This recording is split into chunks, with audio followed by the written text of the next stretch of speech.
আজকে সকালে আকস্মিক একটা ঘূর্ণিঝড়ে আমাদের এই কিশোরগঞ্জ উপজেলার গারাগ্রাম ইউনিয়নের বেশ কয়েকটা ওয়ার্ডের অনেকগুলো বসত বাড়ি, রাস্তাঘাট ক্ষতিগ্রস্ত হয়েছে।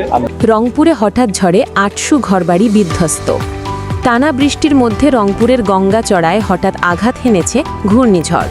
রোববার ৫ অক্টোবর সকালে আঘাত হানা এ ঝড়ে উপজেলার আলমবিদিতর ও নোহালী ইউনিয়নে অন্তত ৮০০ ঘরবাড়ি বিধ্বস্ত হওয়ার খবর পাওয়া গেছে।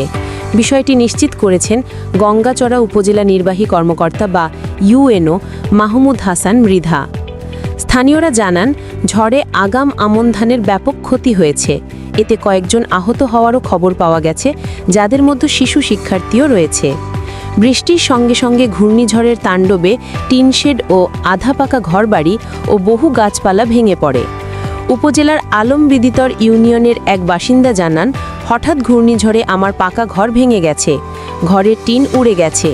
আমার ছেলে মাফি, তৃতীয় শ্রেণীর শিক্ষার্থী, মাথা ফেটে গেছে ও পা ভেঙেছে। তাকে রংপুর মেডিকেল কলেজে ভর্তি করা হয়েছে।